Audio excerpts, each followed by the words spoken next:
A story of failed medical examination after दूरबीन से year surgery. Yes दोस्तों, ये एक बड़ी विचित्र स्टोरी है दोस्तों कि एक पेशेंट जो आर्मी में जिसको जाना था और उनको कान के अंदर प्रॉब्लम थी एंड समहाउ उन्होंने कहीं कंसल्ट किया एंड अपनी सर्जरी भी कराई एंड दूरबीन से सर्जरी कराई एंड देन उसके बाद भी मेडिकल में उसको रेफर कर दिया। उसका मेडिकल फेल हो गया एंड देन वो अपनी लाइफ से बहुत हताश था एंड समहाउ कहीं यूट्यूब पे उसने देखा एंड देन उसने एक बार कोशिश की कि कहीं ना कहीं हो सकता है कि मेरा ट्रीटमेंट हो सके, तो उसने ऑनलाइन कंसल्ट किया।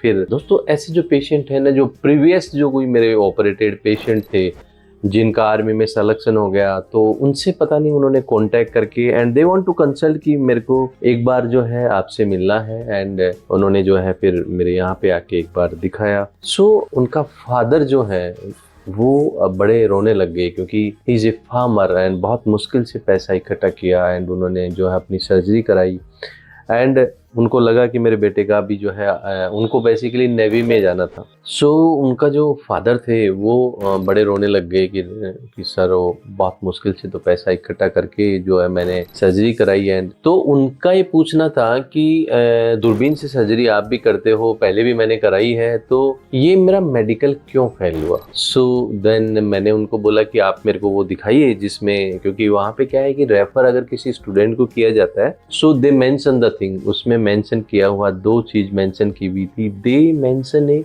Residual perforation and small TS patch, सफेद दाग। ऑब्वियसली मैंने देखा वास्तव में उन्होंने आर्मी में जो उन्होंने रेफर किया है मेडिकली अनफिट किया है तो सही किया है। बिकॉज जब मैंने उसको देखा when I put the endoscope in A canal, जब उसके अंदर कान में एंडोस्कोप डाला तो हमारा जो पर्दा है उसके ऊपर की तरफ उन्होंने उसमें पर्दा लगा हुआ है बट ऊपर की तरफ एक छोटा सा छेद रह गया और उसमें एक सफेद दाग था नीचे की तरफ, जिसके कारण उन्होंने रेफर कर दिया। एंड देन मेरे को लगा यस उन्होंने गलत, ये जो है रेफर तो गलत नहीं किया क्योंकि उन्होंने सही जो है उसको प्रॉब्लम थी। Then I explain to the father of that patient कि देखिए इसमें इसके कारण आपको रेफर किया है, तो उन्होंने बताया हमने तो दूरबीन का सुना था।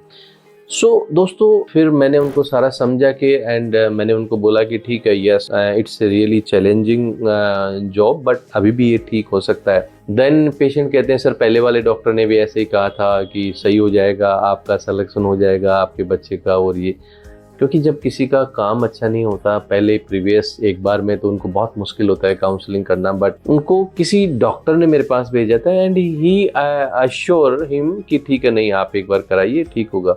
सो दोस्तों मैंने जो है उनका फिर सारा करके डिसाइड करके उनका वापस सर्जरी किया एंड जो टेक्निकल जो हमने किया एंडोरल एंडोस्कोपिक टेक्निक, तो उसमें क्या है दोस्तों दो तीन चीजें होती हैं जो सक्सेस होना और ना होना। एक तो इसमें क्या है कि जो हम करते हैं तो जो कान के पीछे हमारी जो मैस्टोइड जो बोन होती है उसको ड्रिल करके उसमें कहीं पे भी कोई इन्फेक्शन है उसको वॉश आउट किया जाता है। दूसरा ये जो टेक्निक है, जैसे पीछे इन्होंने दूरबीन से सर्जरी तो कराई लेकिन वो ग्राफ्ट वहां से फॉल हो गया क्योंकि वो उसमें वो टेक्निक डिफरेंट थी। एक टेक्निक होती है दोस्तों इंटरले टिम्पेनोप्लास्टी टेक्निक, दोस्तों 100% सक्सेस रेट होती है इसकी। इंटरले में क्या है कि जैसे आपने अगर जैसे सैंडविच अगर देखा है, ऐसे ही जो हमारा कान का पर्दा होता है इस पर्दे को पूरा बीच में क्या है स्प्लिट करके एंड उसके बीच के अंदर पूरा का पूरा ये ग्राफ्ट चारों तरफ से लगा के एंड उसको पूरा का पूरा वापस सैंडविच की जैसे कर लिया जाता है तो ग्राफ्ट फॉल नहीं होता, पहली बात।